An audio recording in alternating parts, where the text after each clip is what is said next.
Hi, this is part 2 of our tutorial on how to create very realistic drop shadows with highlights.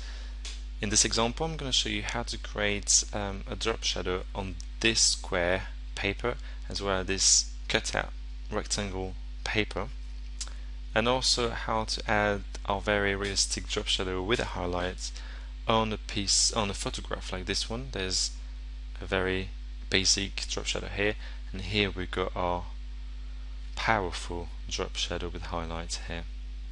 Okay, so first I'm going to start with this example where I'm going to go from this very flat page to a more 3D look. It's more realistic here, as you can see, because of the drop shadows and the highlights. So I'm going to delete this, click and drag a shape here, a material, just like this, and the first thing I want to do is add a drop shadow. So click the shadow tool and just click once on the material, and now I've got a drop shadow here, a very basic one. Now I want to create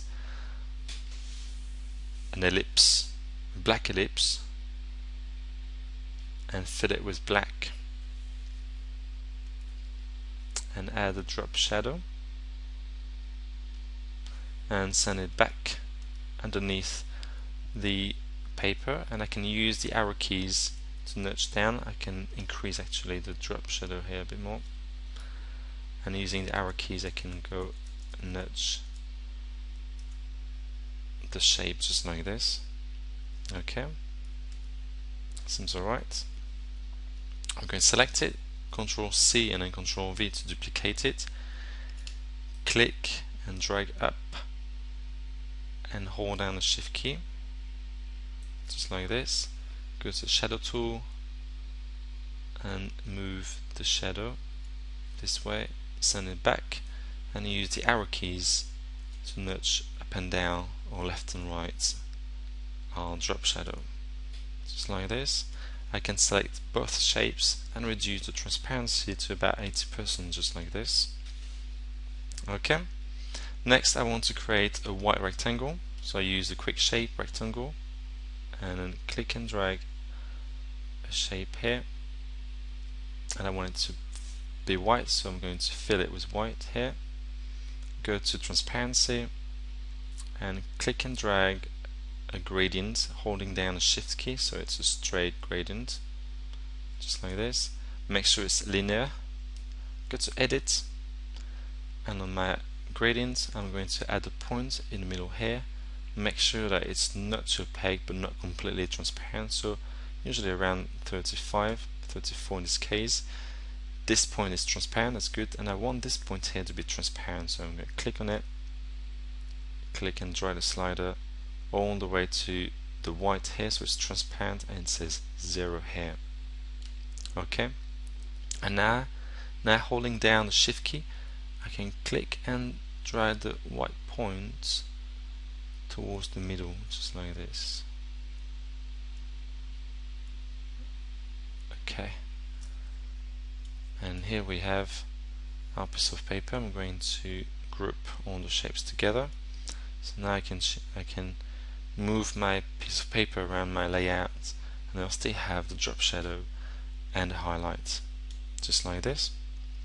I'm going to do the same with this piece of paper. I'm going to drag out this piece of material, go to scissors, cut a square just like this, cut. The first thing I want to do is add a basic drop shadow, so I click once inside. Okay, now I want to create a black ellipse, and as you can see there's a gradient inside this ellipse, so I'm going to go to transparency tool and click none. Okay, select black, add a drop shadow just like this. I'm going to zoom in a little bit actually, just like this, send it back and use the arrow keys to nudge a little bit just like this. select it, Ctrl C, Ctrl V to duplicate it, click and drag the shape to the right, holding down the Shift key. Use the Move tool to reposition the drop shadow. Okay, send it back and use the arrow keys to nudge my shape, just like this. Okay, that's good.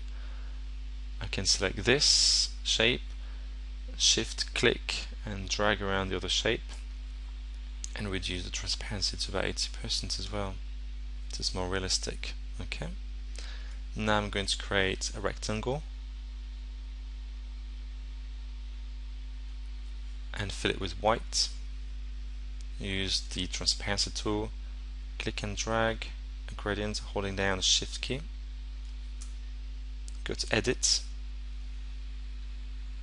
add a point here, make sure it's about around 35. Click this one, make it completely transparent. Click OK, and holding down the Shift key I can move the white points here, just like this. Okay, I'm going to select it all and group all the shapes. And now I've got those two shapes here. Okay, I'm going to do the same with the photograph. I'm going to add a photograph here, add a border,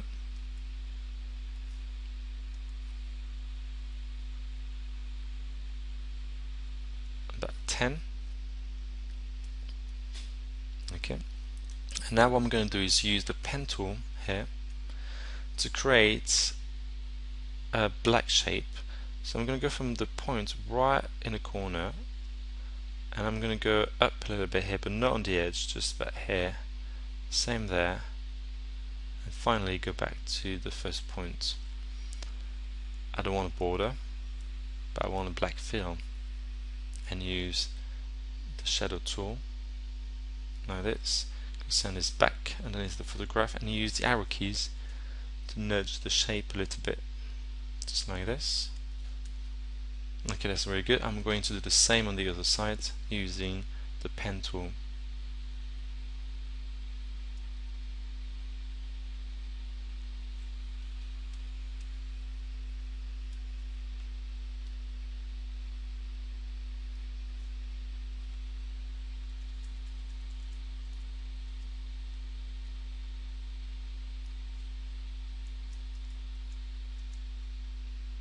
I can reduce the transparency if I want to as well. Okay, and this one as well.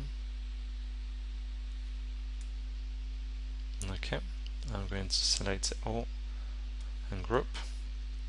And now we got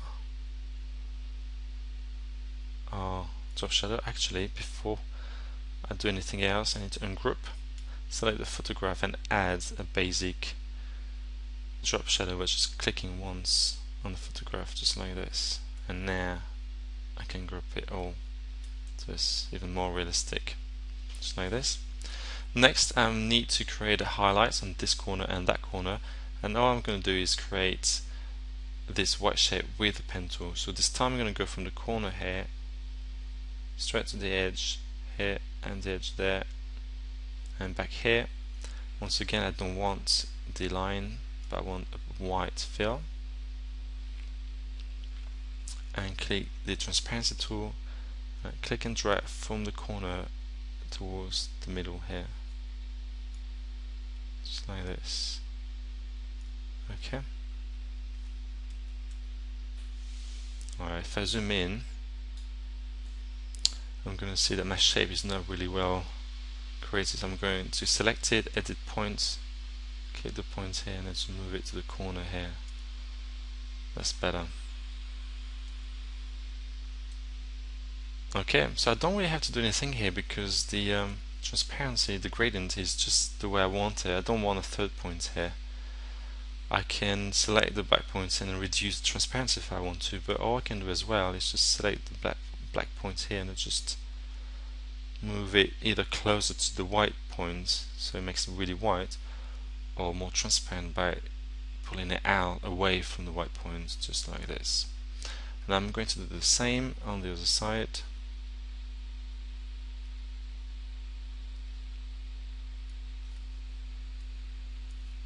There's the white, use the transparency tool from the corner towards the middle. You can go left and right as well, up and down. And once again, don't want it to be too white, so I can do this.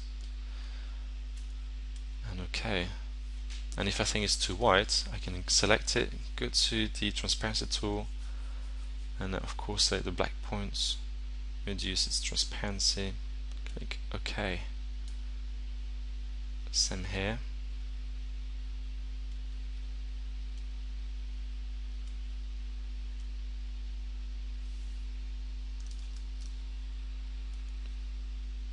Go to the edit point, so the black points, and reduce the transparency here.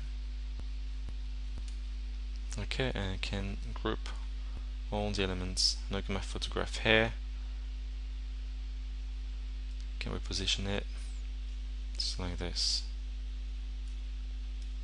Okay, and this concludes our tutorial on how to create very realistic drop shadows and highlights. Thank you.